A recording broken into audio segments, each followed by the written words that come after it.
Hello friends, welcome to Bankers Platform. So friends, today we have come again with a new video and this video is regarding the second part.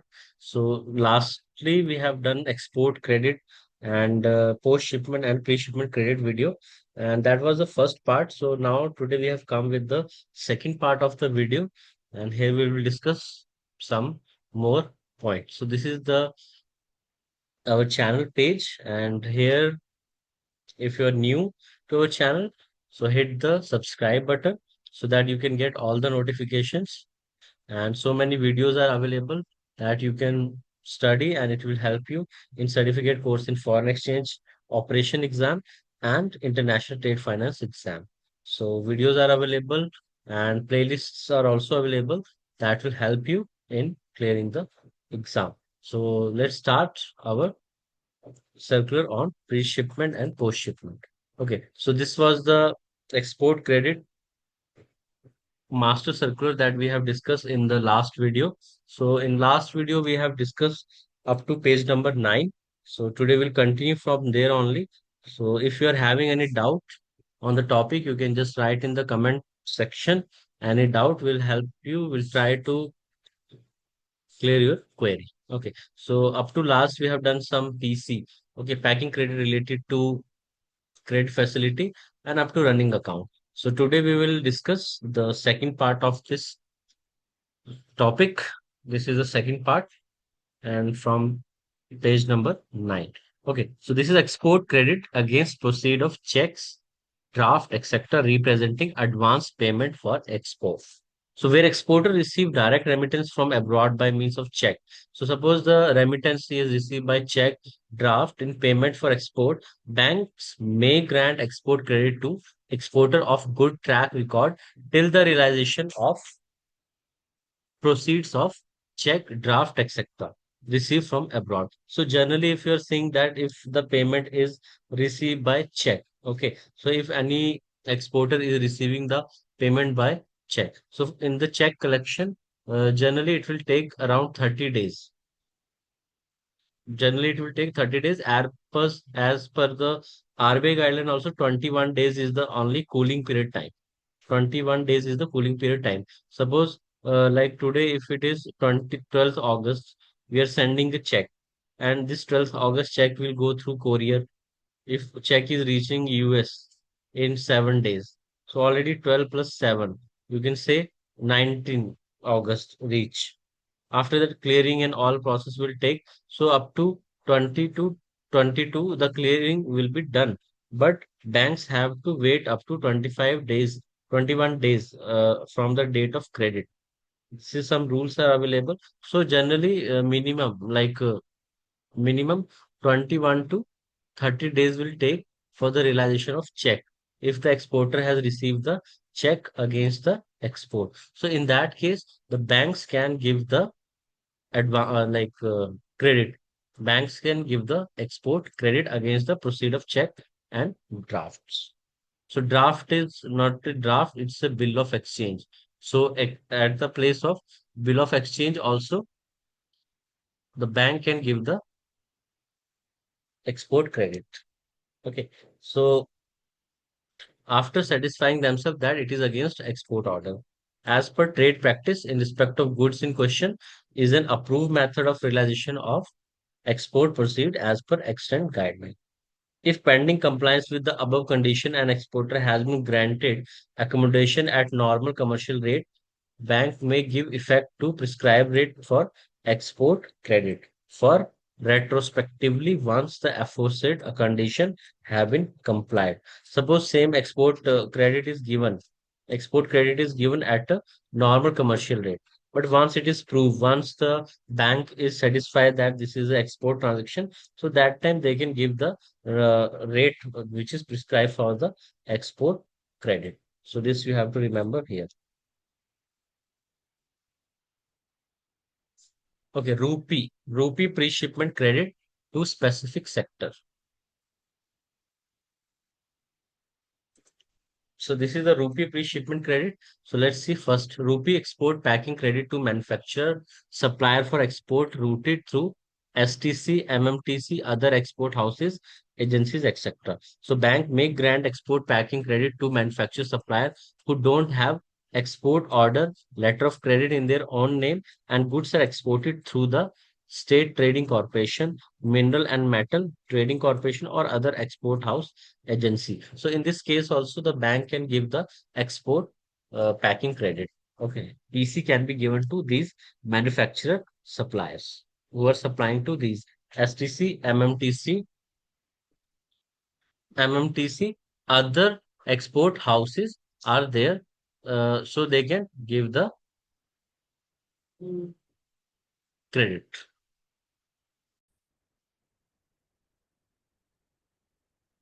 So rupee export packing credit to sub supplier.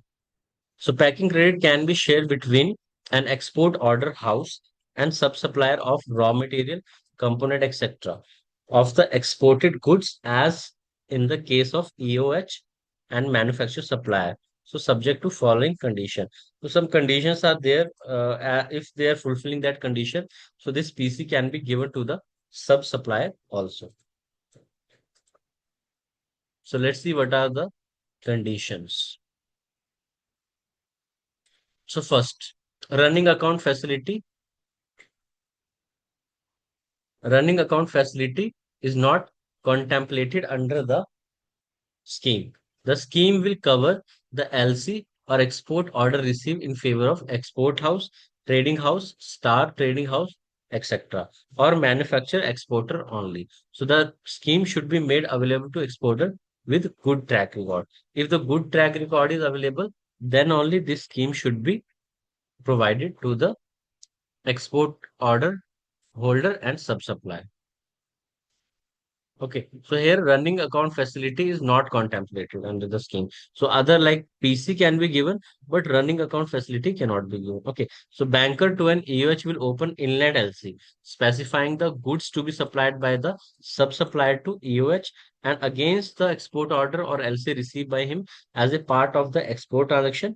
On the basis of such a LC, the sub-supplier's banker will grant EPC as a working capital to enable sub-supplier to manufacture the components required. Okay, so I hope so that you understood that running account facility will not be given to them. They will be given the inland LC by the EOH.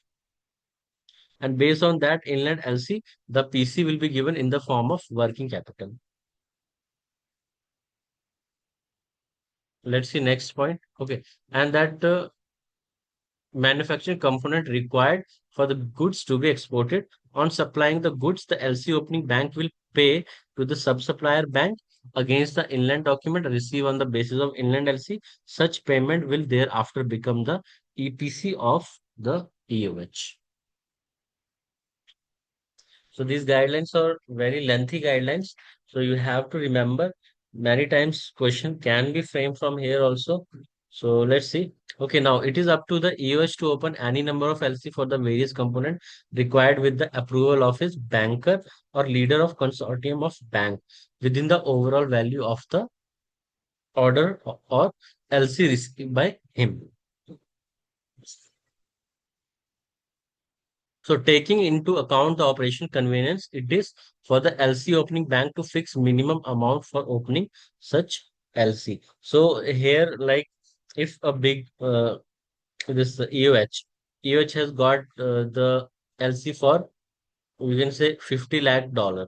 Okay, 50 lakh USD he has got the LC. So he can open multiple type of LC which he will give to various suppliers. Like somewhere he is making, but he will be opening the inland LC. So his bank will open the inland LC based on this main LC of 50 lakh dollar. So he may open LC for 1 CR for one supplier, 2 CR for second, 5 CR for third, 10 CR, 20 CR, 30 CR, but this all together should not exceed the main LC. This main foreign LC will be available. It should not exceed this amount. It should be within the amount. So the total period of packing credit available by sub-supplier individually or severely, and the EOH should be within normal cycle of production required for the exported goods. Okay, so normally the total period will be computed from date of first draw of PC by any one of the supplier to the date of submission of export document by EOH. Okay, next is EOH will be responsible for exporting the goods as per export order or overseas LC, and any delay in the process will subject him to the penal provision issued from time to time. So if he is not doing the export, so penalty will be there as per the guideline. Okay, once the sub-supplier makes available the goods as per inland LC terms to the EOH, his obligation of performance under the scheme will be treated as complied with, and penal provision will not be applicable to him for delay by EH if any. So once he's getting the goods, then only he has to do the his obligation performance. Okay. The scheme is an additional window beside the existing system of sharing of packing credit between EOH and manufacturer in respect of exported goods as detailed in paragraph 1.2.1 above. Okay, so the scheme will cover only the first stage of production cycle.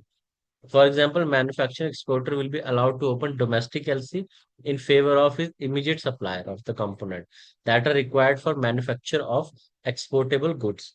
The scheme will not be extended to cover supplier of raw material.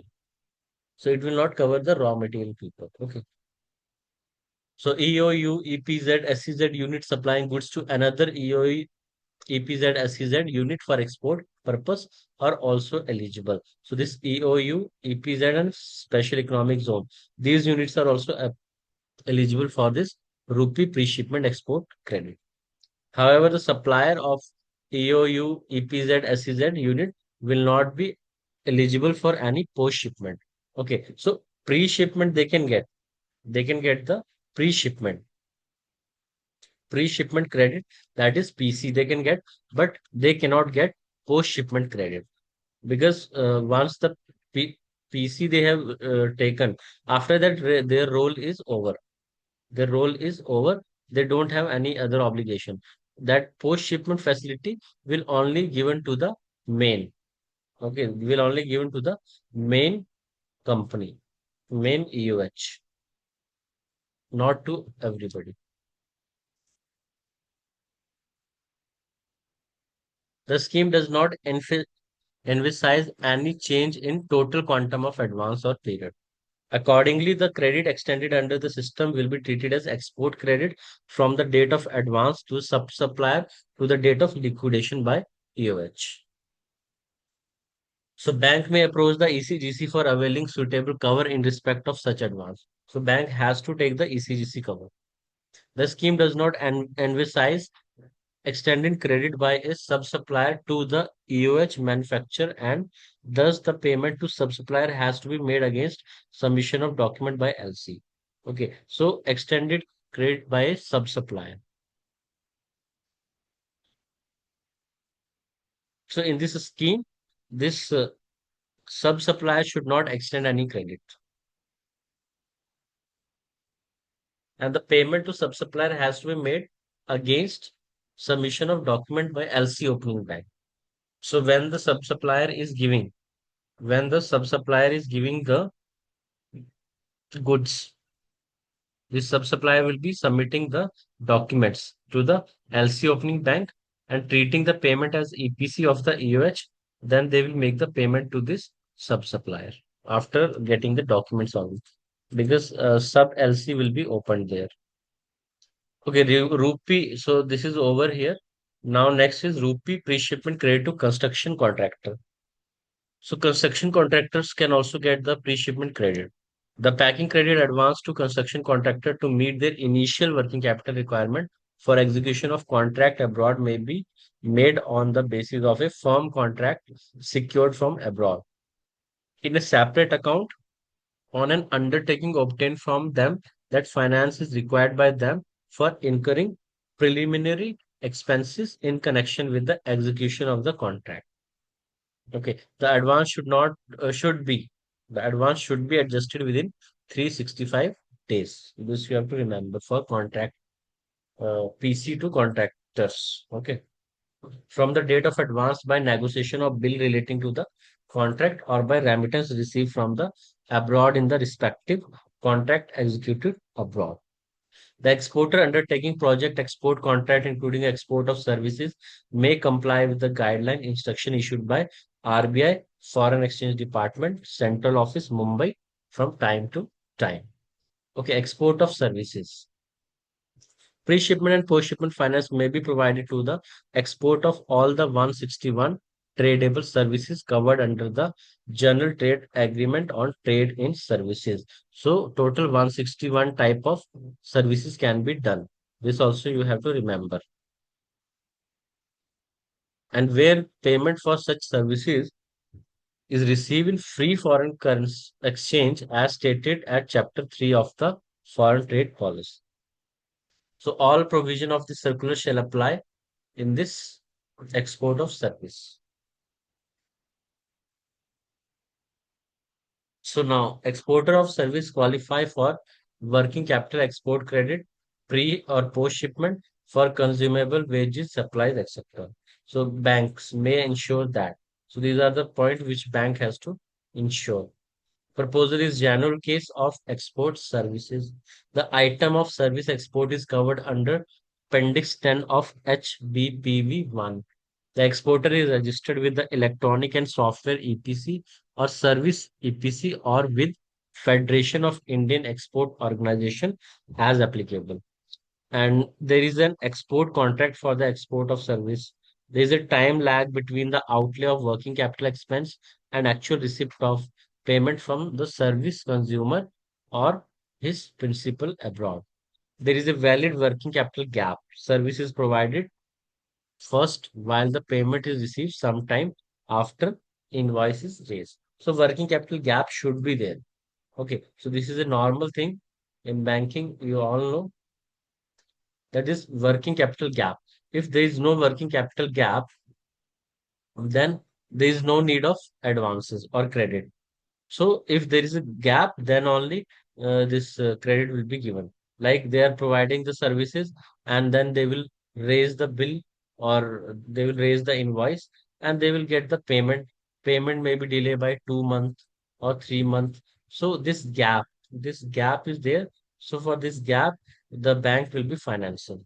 And for what they will be financing, that they have already given, that they have to make the payment like wages.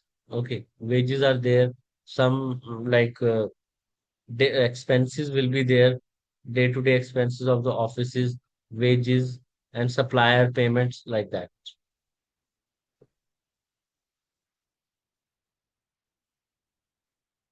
Bank should ensure that there is no doubt, there is no double financing or excess financing. The export credit granted does not exceed the foreign exchange unless the margins, if any, required, advance payment or credit received, and invoices are raised. So invoice should be raised there. Inward remittance is received in foreign exchange. Company will raise the invoice as per the contract. Where payment is received from overseas party, the service exporter would utilize the fund to repay the export credit availed from the bank. Okay, next is pre-shipment credit to floriculture, grapes and other agro-based products. So this topic is very lengthy. Many things are there to be remembered. Okay. So for pre-shipment of these agro-based product, uh, in case of floriculture, pre-shipment credit is allowed to be extended by the bank for purchase of cut flowers, etc., and all post-harvest expenses incurred for making shipment. However, with a view to promoting export of floriculture grapes and other agro-based product, banks are allowed to extend credit for working capital purpose in respect of export-related activity of all agro-based product, including purchase of fertilizer, pesticide, and other inputs. Okay. So export credit should not be extended for investment, such as import of foreign technology, equipment, land development, or any other item which cannot be regarded as working capital. So whatever this PC is given by the bank, that is a type of working capital only. Okay, working capital only. This PC is given for working capital, another form of working capital. So it should not be used for creating the fixed asset. Okay. Fixed asset should not be created. Fixed asset should not be created, or any investment type of things should not be done.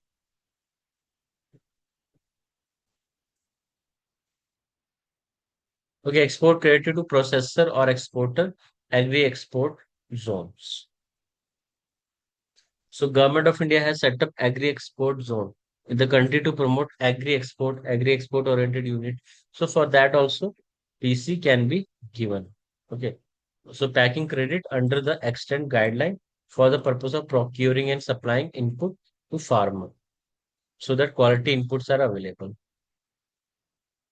So bank may treat the input supplied to farmer by exporter as a raw material for export and consider sanctioning the line of credit, export credit to processor or exporter.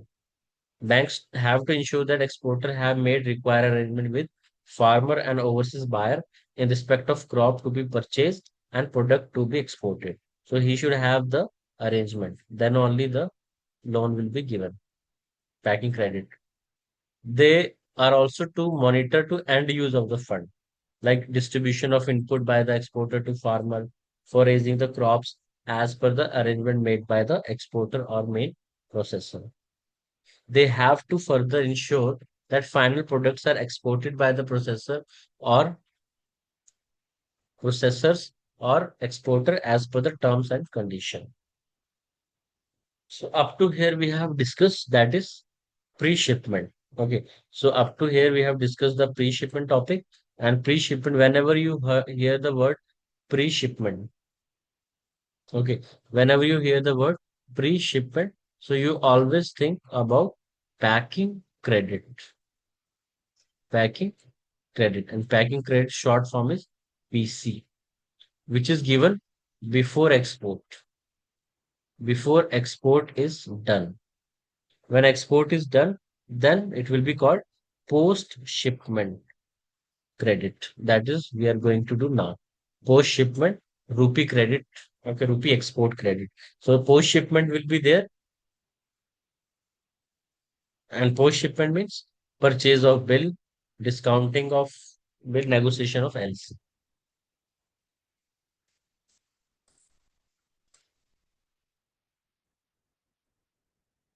So post-shipment friends, we will be discussing in our next video. So next we will discuss the third of this video. Already this video is very long, and I hope so you are getting benefited from this. And do hit the like button if you are benefited from this video. And as you all know that we are having the certificate course in foreign exchange exam, and certificate course in foreign exchange exam. Plus, we are having a certificate course in international trade finance. So these two exams are available. So if you are willing to purchase the course, link is available in the description box. You can download our app. In our app, you can go to the store section, and there you can purchase the mock test series or full course as per your requirement. So exam is very near, so time is very less. So you can go for the course and start your study. So thank you, friends. Thanks for watching. Have a nice day.